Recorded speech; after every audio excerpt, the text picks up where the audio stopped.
Hi everyone. तो बच्चों, आपको पता है कि रिनी 2026 सीरीज चल रही है, जिसका आज लेक्चर नंबर 32 आ रहा है। 31 नहीं, 32 आ रहा है। 32 लेक्चर नंबर 32। कल 33 आएगा और परसों आपका एग्जाम है। तो आपको पता है कि रिवाइज करना है, सीरीज को देखना है। जो क्वेश्चंस आपने पढ़े हैं, फार्मूलाज, आपको कंसेप्ट क्लियर हैं, उन पे ज्यादा ध्यान नहीं देना है। जो आप पहली बार सुन रहे हो उसको नोट डाउन करना है, क्योंकि आपको पता है नीट में 80% क्वेश्चन पीवाई क्यों आते हैं और 20% न्यू आते हैं।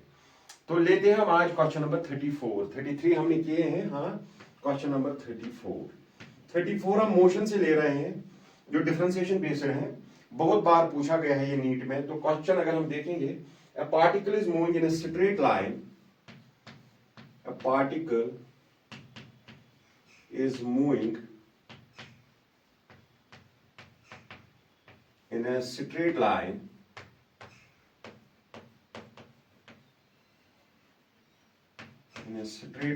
क्वेश्चन हम इसी साइड लिखेंगे, इस साइड इसका सॉल्यूशन करेंगे। The variation of position x as function of time, the variation of position x as function of time,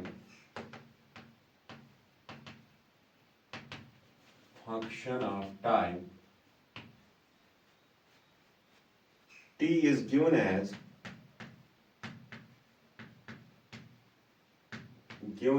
x is equal to क्या है, T cube minus 60 square, T cube minus 60 square plus 20t plus 15 metre.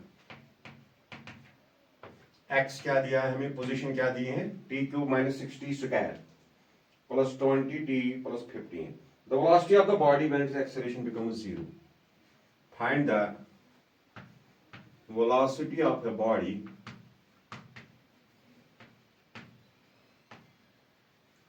when it is acceleration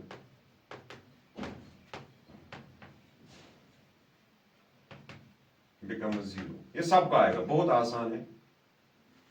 becomes 0 बहुत बार पूछा गया है NEET exam में। तो अगर हम इसका सॉल्यूशन लेंगे बच्चों, तो क्या करेंगे हम सॉल्यूशन। x दिया है हमें, पोजीशन क्या है, T cube minus 6t square plus 20t plus 15 बिल्कुल दिया है। तो अगर हम वेलोसिटी देखेंगे, वेलोसिटी होती है rate of change of position, rate of change of displacement. तो d बाई डी टी, यह आएगा d by D T of x के बदले इसका वैल्यू पुट करो, D T cube minus 60 square plus 20t plus 15। अब आपको पता है इसको अलग अलग लिखना है, लेकिन हम अलग अलग नहीं लिखेंगे, हम शॉर्टकट में इसको करेंगे। टी क्यूब की डिफरेंशिएशन क्या है, x रेज पावर n की n into x raise power n minus 1, power down raise power minus 1। T cube की 3t raise power 3 minus 1 minus 6, तो इसका 2 डाउन हो जाएगा, t raise power 2 minus 1। 20t का आ जाएगा 20 और 15 का आ जाएगा 0।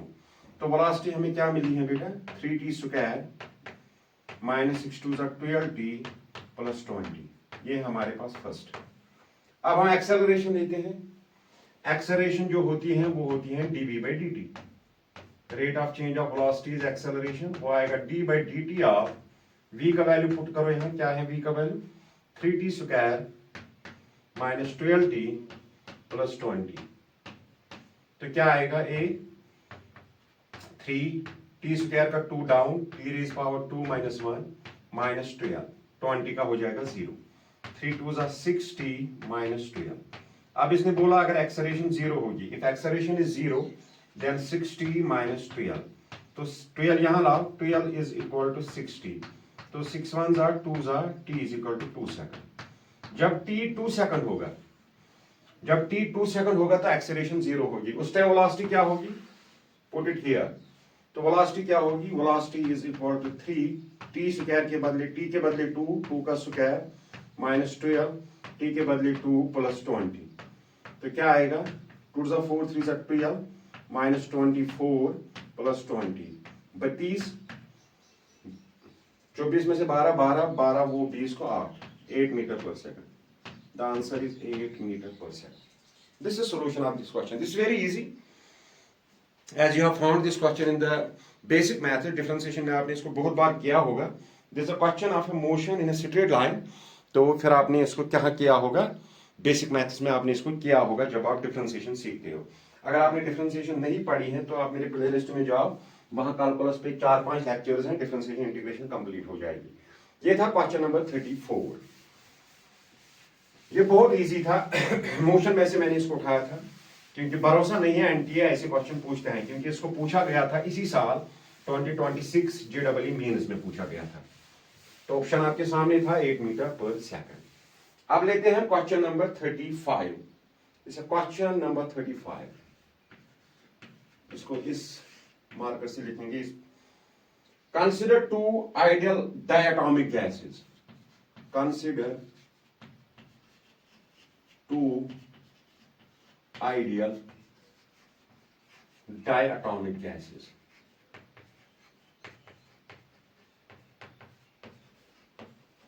Gases A and B. A and B. बिल्कुल. At same temperature T. At same temperature T. तो टेम्परेचर सेम है. बिल्कुल. Molecules of gas A are rigid. Molecules of gas A are rigid and having mass m. And having mass m. Okay. Molecules of gas B have an additional vibration. Molecules of gas B having additional vibration.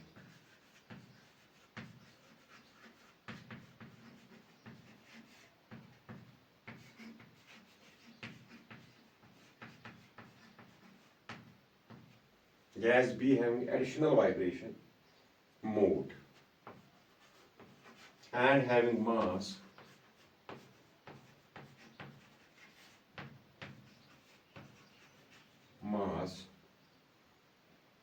x and having mass mx by 4 m by 4.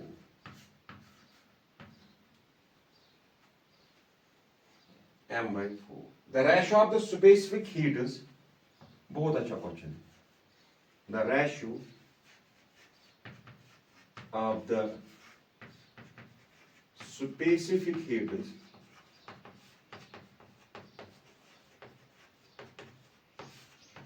constant volume A and specific heat upon soon at B of gas A and B is respectively is.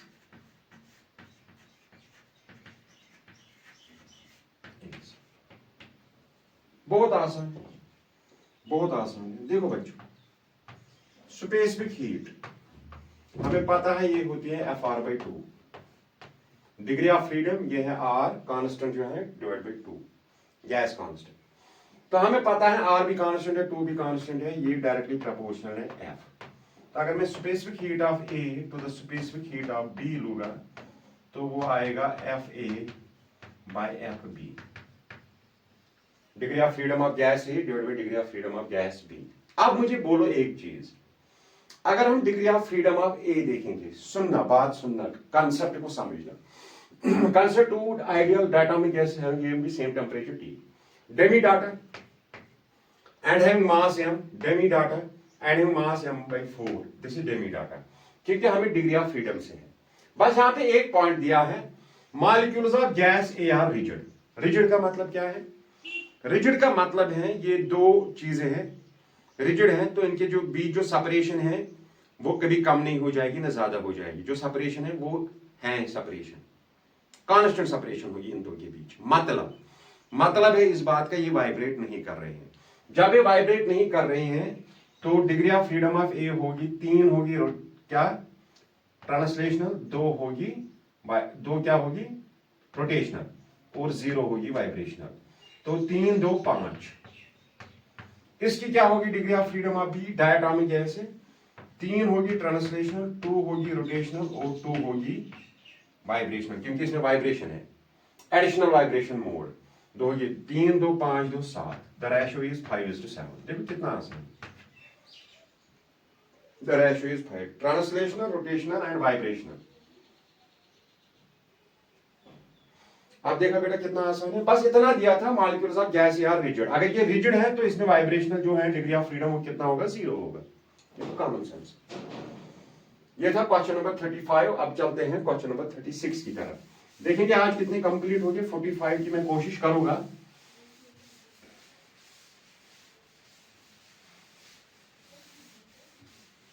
बस exam में panic नहीं होना, panic नहीं होना, just enjoy. ऊपर वाले ने जो लिखा होगा वही मिलेगा। This is question number 36। At what temperature is the RMS velocity of, at what temperature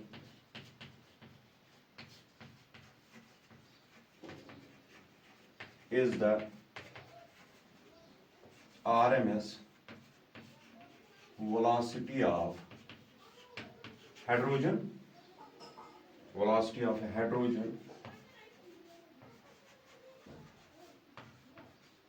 at what temperature is the RMS velocity of a hydrogen molecule equal to that of an oxygen, hydrogen molecule equal to that of an oxygen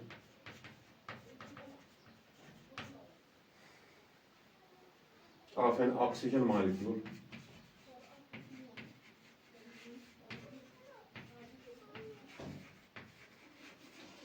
at 47 degree Celsius. देखो temperature निकालना है। अगर मैं oxygen का temperature T1 लूंगा और hydrogen का temperature T2 लूंगा, क्योंकि हमें हाइड्रोजन का बताना है। T1 हमें दिया है 47 degree Celsius. T1 is equal to 273 plus 47, 7 3 हो गए 10 12 और 320 केल्विन। यह है हमारे पास T1। T2 हमें निकालना है। आरएमएस वेलोसिटी जो है वो सेम है। वीआरएमएस कितना होता है बेटा? सर वीआरएमएस होता है under root of 3RT upon molecular mass. VRMS दोनों का सेम है तो कांस्टेंट है, 3 भी कांस्टेंट है, R भी कांस्टेंट है, तो T आएगा। T क्या आएगा? हम अगर इसको ऐसे लिखेंगे वीआरएमएस का square is equal to 3RT by m0। क्या वीआरएमएस दोनों का सेम है? Yes. Velocity of hydrogen molecule equal to that of oxygen molecule, दोनों का सेम है। इसका अगर 2 है इसका भी 2 है तो कांस्टेंट है, ये भी कांस्टेंट है, ये भी कांस्टेंट है, तो T जो है वो डायरेक्टली प्रोपोर्शनल है m0 को। अगर मैं यहां पे लूंगा T2 by T1 is equal to mass of किसका? Hydrogen to the mass of oxygen, molar mass, molecular mass. T2 हमें निकालना है, T1 कितना है 320 केल्विन, मॉलिक्यूलर मास हाइड्रोजन का 2 है, ऑक्सीजन का 32 है, 2 1 जा 2 16 जा, तो T2 आएगा 320 बाई 16, तो इसकी कसर हाँ 16 1 जा 2 जा 20 केल्विन, तो हाइड्रोजन का 20 केल्विन होगा। हो धुआं धुआं धुआं धुआं। This is question number 36। ये धुआं धुआं हो रहे हैं, ये धुआं धुआं हो रहे हैं। अब लेते हैं question number 37। Now we will take question number 37। Question number 37 हम वेव ऑप्टिक्स से उठाएंगे, जो यंग डबल स्लिट एक्सपेरिमेंट है। बहुत अच्छा क्वेश्चन है, हर साल इसमें क्वेश्चन आता है।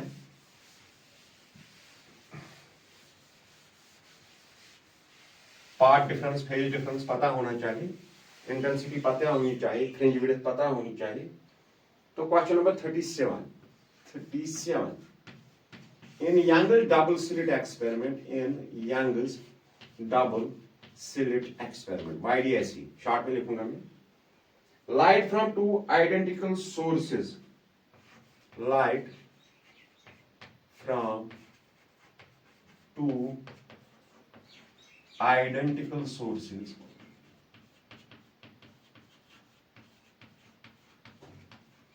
are superimposing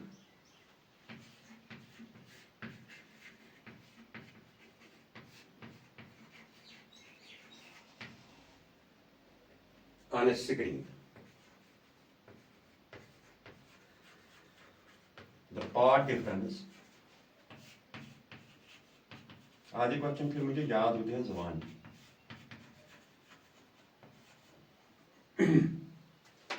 between the two lights reaching at a point on the screen,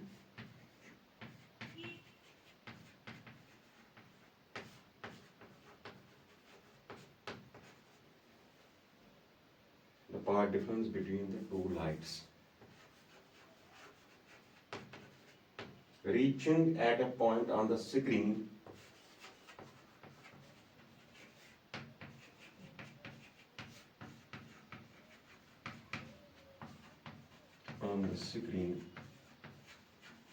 is 7/4 lambda. यह है पार्ट डिफरेंस. हमें क्या निकालना है? The ratio of intensity of fringe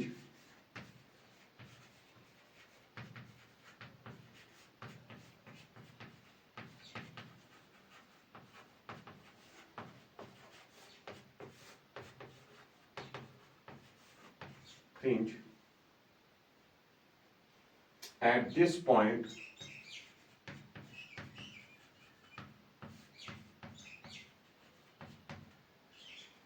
with respect to the maximum intensity of fringe. Maximum intensity of fringe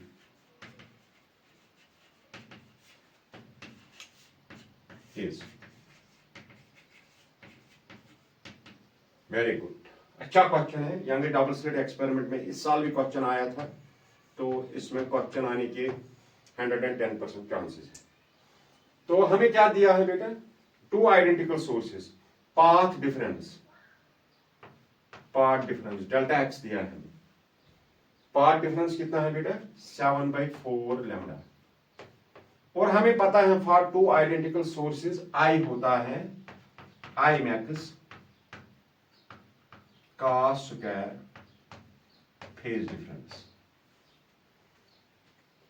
cos square phase difference by 2. Sorry यही होता है I max cos square del phi by 2.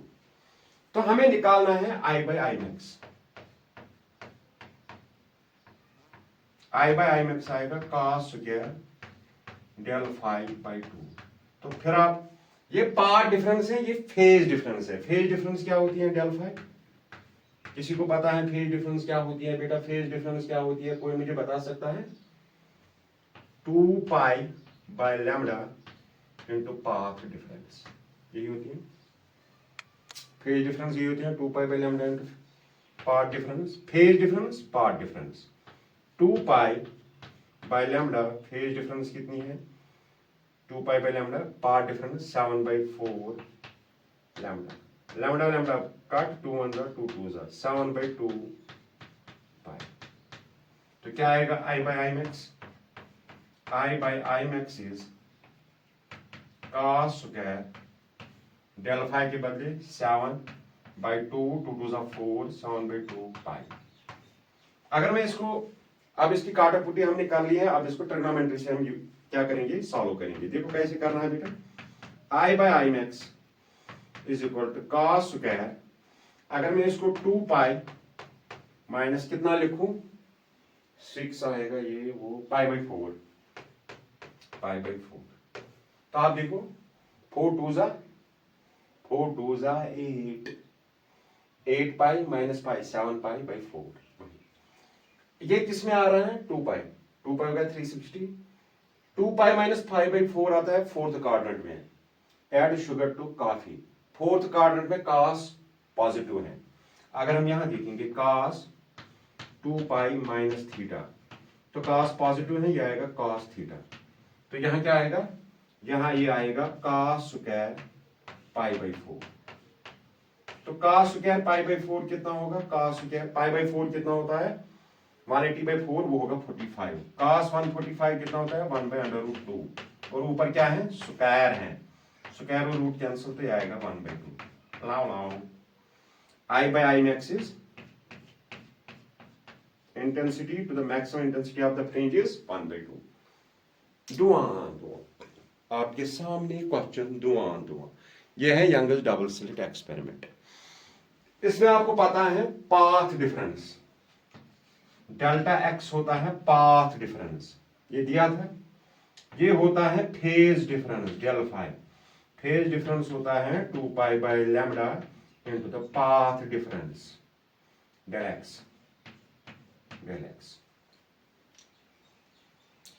path difference, phase difference 2 pi by lambda into del x, path difference for two identical sources. You know I is equal to I max cos square del phi by 2, I is equal to I max cos square del phi by 2। what is del phi beta, delta phi क्या है बेटा, this is a phase difference, delta x is a path difference।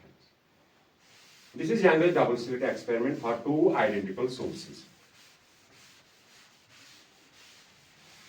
जो ये series full देखेगा 50 marks उसको exam में boost हो जाएंगे, ये हमारा वादा है, 50 मार्क्स उसको बूस्ट हो जाएंगे।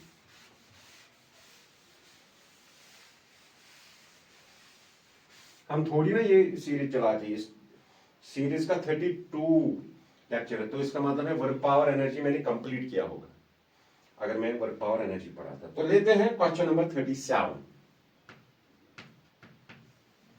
क्वेश्चन नंबर 37 है two sources of light emit with the power of, two sources of light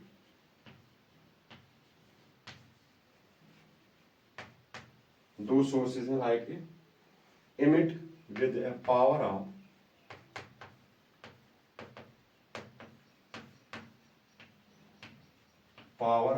कितना 200 वाट। दोनों सोर्सेज का पावर सेम है 200 watt each. The ratio of number of photons of visible light, ओ हाल ही में पढ़ा, the ratio of number of photons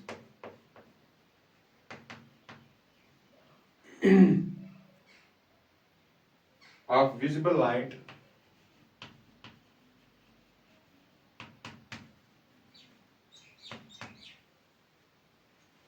emitted by each source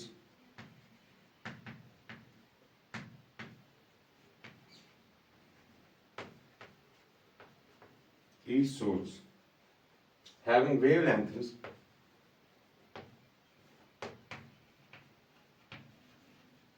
one step per question 300 nanometer and 500 nanometer respectively will be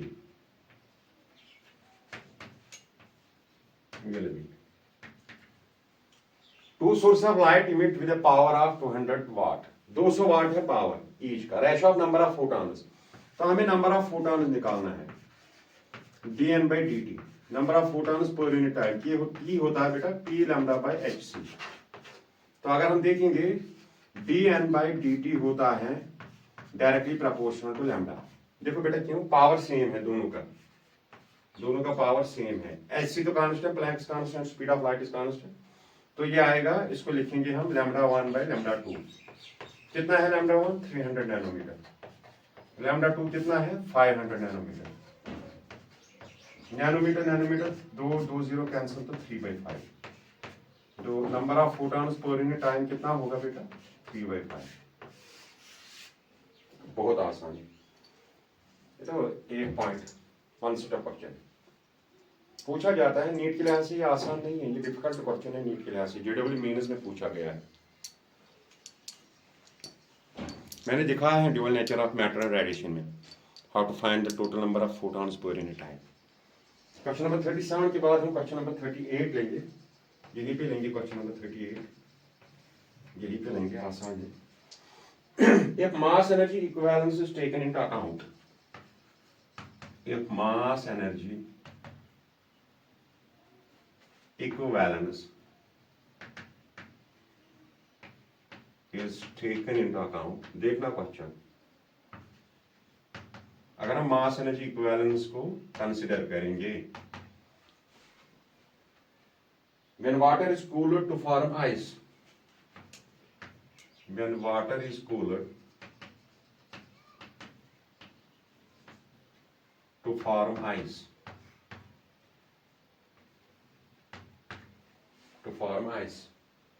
the mass of water should be, the mass of water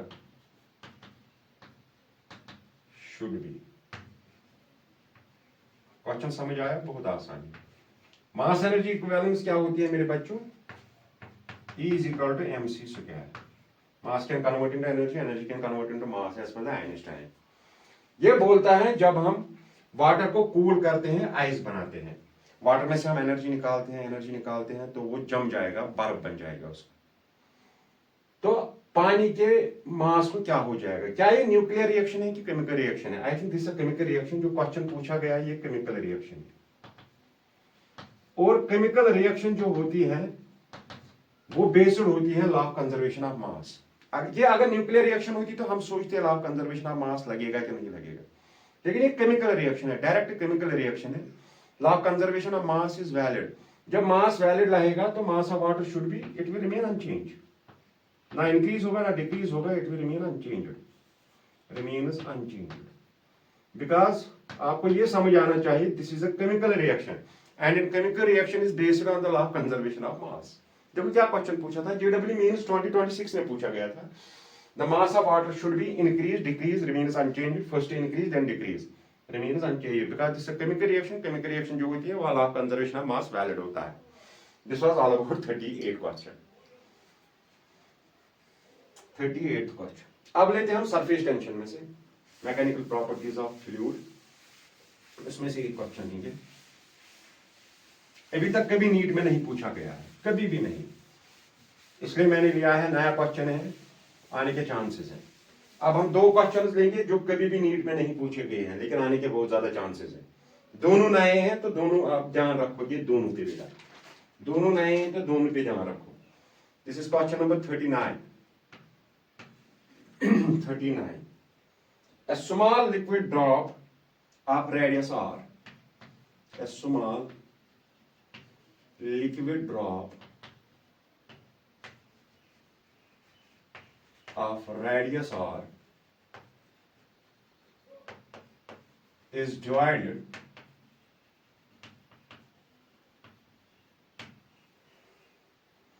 into 27 identical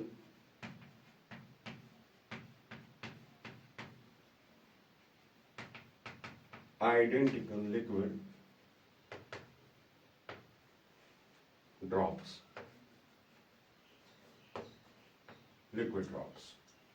If the surface tension is T, then the work done in the process will be, if the surface tension is T, then work done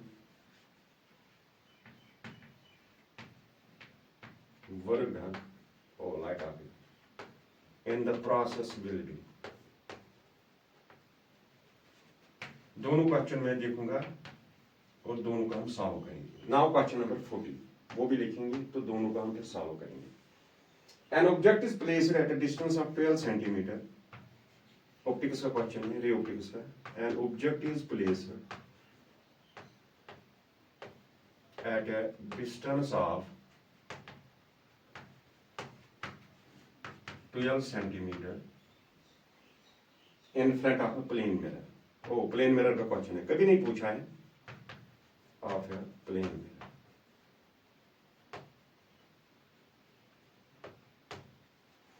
the virtual and erect image is formed by the mirror. ये तो पता ही है, plane mirror virtual and erect बनाता है। Virtual and erect image is formed bye mirror.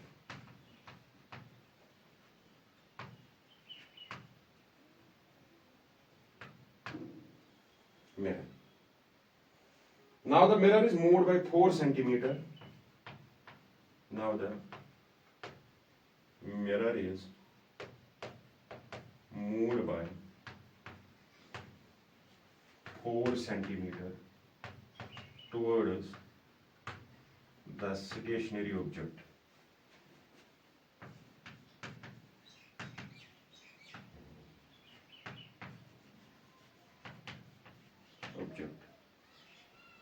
The distance by which the position of image, the distance by which the position of image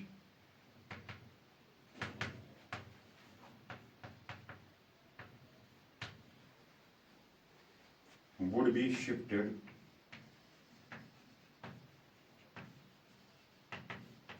will be. या आप दिमाग से भी solve कर सकते हैं, फार्मूला से भी सॉल्व कर सकते हैं। अगर हम इसका देखेंगे, इसका सॉल्यूशन देखेंगे सरफेस टेंशन का, दोनों क्वेश्चन कभी नीट में नहीं पूछे गए, दोनों नए हैं। तो सुनो, small liquid drop of radius r is divided into 27 identical liquid drops. Work done निकालना है। वर्क डन होता है surface tension into initial area 4 pi r square into n raised power 1 by 3 minus 1. This is the work done formula. Work done होता है, what is the surface tension? The surface tension is T. So T 4 pi. What is the initial radius? Initial radius is r square. What is n? N is 27 raised power 1 by 3 minus 1. Raised power ये आएगा 4 pi r square T 1 by 3 होता है, cube root of 27 is 3 minus 1, तो वो आएगा 2 4 पाई r square t, क्या आएगा 2 2 4 जा 8 पाई r square t। This is the work. देखो कितना आसान है, दिस इज द फॉर्मूला। अगर आपने पढ़ी है तो अच्छी बात है, नहीं पढ़ी है तो इसको याद रखो बेटा। Surface tension into initial area into n rays power 1 by 3 minus 1। अब है ये वाला क्वेश्चन, अब है ये वाला क्वेश्चन। सुनो बेटा, यहां पे ऑब्जेक्ट है, इसको सुनना आराम से।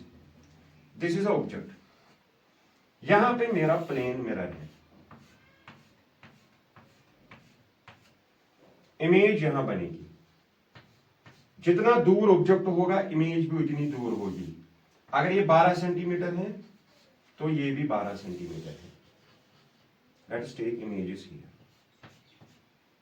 इमेज 12 सेंटीमीटर, क्योंकि distance of object from the mirror is same as the distance of image formed by the plane mirror. ये तो कैरेक्टरिस्टिक है इसका, ठीक। अब क्या किया मैंने, अब मैंने मिरर को इस साइड लाया, 4 सेंटीमीटर शिफ्ट किया। अब मिरर आया यहां, समझना इस बात को समझना। मिरर आया यहां।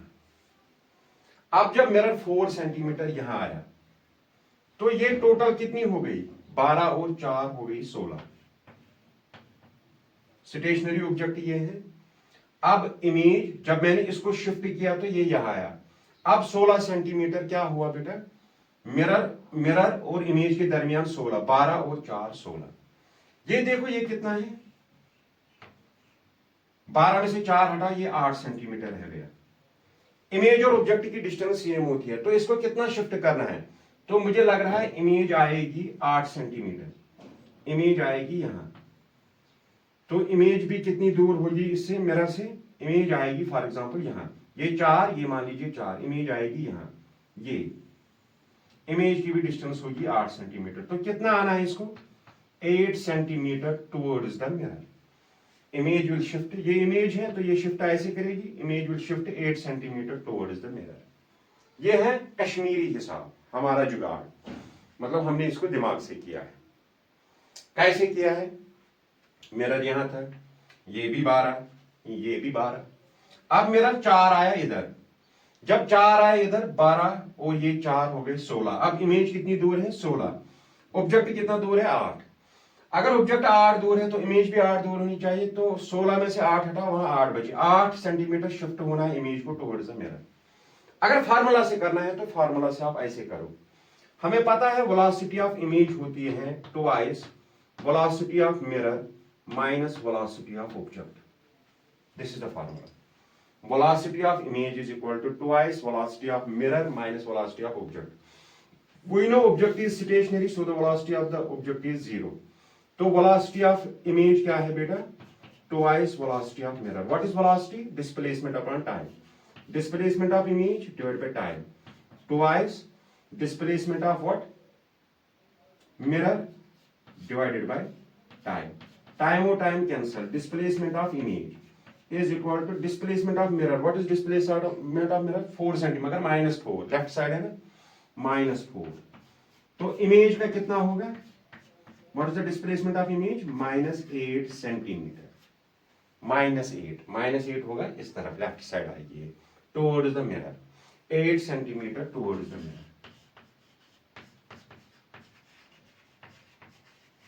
आज तक कभी नहीं पूछा है, हाँ जेडब्ल्यू मेंस में पूछा है, इसी साल पूछा है, आने के चांसेस बहुत ज्यादा है। आपको पता है हम जेडब्ल्यू के पेपर जो है ना शिफ्ट में आते हैं तो हम उनको खंगाल लेते हैं और आपके लिए क्वेश्चंस लाते हैं। ये वो 2 क्वेश्चंस है जो कभी नहीं नीट में पूछे गए हैं, इस बार उनको आने के चांसेस बहुत हाई है। दोनों क्वेश्चंस को सीरीज जब आप देखोगे, ये 2 क्वेश्चन जब आप पाओगे इनको याद रखो, इनको समझो, कंसेप्ट क्लियर करो। चलो बेटा ये था क्वेश्चन नंबर 40। अब लेते हैं 41। We are moving towards the expected questions. Expected questions को हम खत्म करने वाले हैं। Top 45 expected questions of NEET ReNEET 2026। बदकिस्मती यही थी कि NEET 2026 को ReNEET बन गया।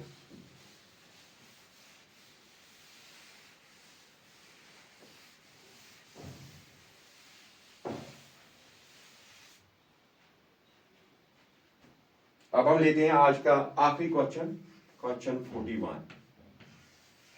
ये आज की सीरीज का, आज के लेक्चर का लास्ट क्वेश्चन होगा, तो इसके बाद हम फिर बात करेंगे दूसरे पर, कल हम बात करेंगे। फिर इसके बाद थोड़ी सी मुझे बात करनी है आपसे। The Bob of A pendulum was released from A horizontal position. The Bob of A pendulum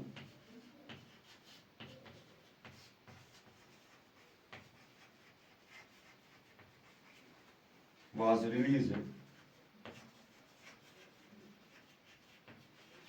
from a horizontal position.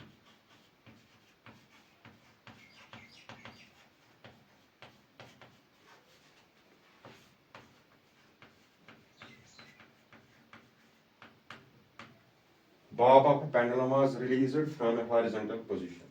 Length of the pendulum is 10 meters. The length of the pendulum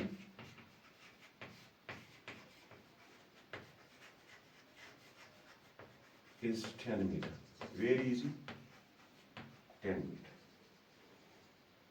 If it dissipates 10% of the initial energy, if it dissipates होता है loses, dissipates, or we can say loses 10% of energy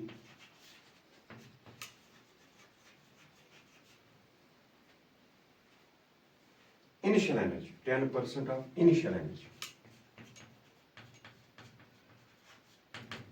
due to air resistance, or we can say against air resistance.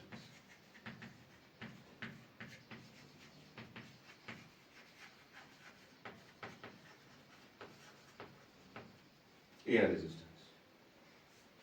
The speed with which Bob arrives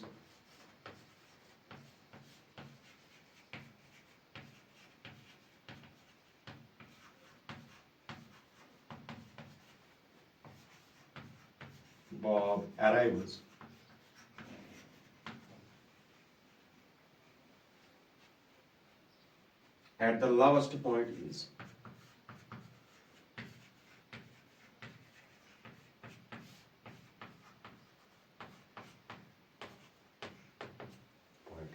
सुनो मेरे लाल सुनो, ये है मेरा Bob, ऐसे horizontal है, लेंथ है 10 मीटर। लेट्स टेक मास हम m रखेंगे, इसको मैं रिलीज कर रहा हूं इन द हॉरिजॉन्टल पोजीशन। जब ये लावेस्ट पॉइंट पे आ जाएगा तो ये होगा, यहां मुझे इसकी स्पीड बोलनी है। अगर आप देखोगे इनिशियली ये बोल रहा है वाज रिलीज्ड, तो इनिशियली जब इसको रिलीज करते हैं तो इनिशियली का मतलब ही रेस्ट पे था। इनिशियली ये रेस्ट पे था। तो अगर हम देखेंगे काइनेटिक एनर्जी इनिशियल इसकी 0 होगी, क्योंकि ये इनिशियली रेस्ट पे था, वेलोसिटी 0, काइनेटिक एनर्जी 0। इसके पास पोटेंशियल एनर्जी होगी, initial potential energy, not final. Initial potential energy होगी mg और लेंथ है l, एल है ना 10 मीटर, ये होगी। जब अब ये यहां पहुंचेगा, अब इसके पास पोटेंशियल एनर्जी 0 होगी, फाइनल पोटेंशियल एनर्जी इसके पास 0 होगी, तो काइनेटिक एनर्जी फाइनल होगी इसके पास, वो होगी 1/2 mv²। तो अब आप देखो, इसमें law of conservation of energy हम यूज नहीं कर सकते हैं। आप देखो इसकी जो फाइनल एनर्जी है वो है 90% ऑफ इनिशियल एनर्जी। क्यों 90%, 100% क्यों नहीं? क्योंकि 10% लॉस होता है बेटा, 10% लॉस होता है, 10% लॉस होता है। इसीलिए मैंने, अब मत है conservation of energy, we can not use the law of conservation of energy here, क्योंकि 10% लॉस होती है बेटा। तो फाइनल एनर्जी है 90% ऑफ इनिशियल एनर्जी। फाइनल क्या है इसके पास? फाइनल तो पोटेंशियल एनर्जी 0 है, काइनेटिक एनर्जी है फाइनल, वो आएगा 1/2 mv² इज इक्वल टू 90% होता है 90/100। इनिशियली इसके पास क्या है? खाली पोटेंशियल है, वो है mgl। काटापुटी कर लो, ये कैंसल, m और m cancel, v² is equal to 2 into 9, ये 2 और ये 9, इंटू g है 10, l भी है 10 और डिवाइड बाय है 10, 10 10 cancel, 18 180, v² is equal to 180। तो v कितना आएगा? Under root of 180। v आएगा 6 6 36, 36 इंटू 5, 72 144 और 36, हाँ वेरी गुड। ये आएगा 6 6 36 इंटू 5, 5 6 30, 5 से 180 हो गया ना बेटा। तो भी आएगा 6 का स्क्वायर, रूट से बाहर आएगा 6, तो 6 अंडर रूट 5 मीटर पर second. This is the velocity of the pendulum at the last point. Is it right? Yes, it's right, it's perfect. यही ऑप्शन है, इसमें ऑप्शन उसने ये दिया। This was all about today's lecture. I hope आपको अच्छे से समझ आया होगा। आपको लग रहा है ये आसान है, लेकिन नीट के लिहाज से ये टफ है, मॉडरेट है। अब सुनो, अब कल लास्ट डे है बिफोर रीनीट 2026। कल मैं देखूंगा या तो पूरा न्यूक्लियर फिजिक्स आपके लिए आएगा या और 15-20 क्वेश्चंस आएंगे। अब देखूंगा मैं क्या सुटेबल रहेगा आपके लिए। आप रिवाइज करते रहिए, पढ़ते रहिए। बस 24 घंटे का टाइम है, खुद को रिलैक्स कीजिए, पैनिक होने की कोई जरूरत नहीं है। आपने एक एग्जाम दिया है, 1 महीना पहले आपने एग्जाम दिया है। अगर आपका क्वालिफाई हुआ है, इस बार भी आपका क्वालिफाई होगा। अगर आपका क्वालिफाई नहीं हुआ है तो मुझे उम्मीद है इस महीने आपने इतनी मेहनत की होगी कि आपका क्वालिफाई हो जाएगा। पैनिक होने की कोई जरूरत नहीं है, आप मेहनत करो, बाकी ऊपर वाले पे छोड़ दो, ऊपर वाला इंशाल्लाह अच्छा ही लिखेगा। तब तक के लिए thank you, thanks a lot, all the best.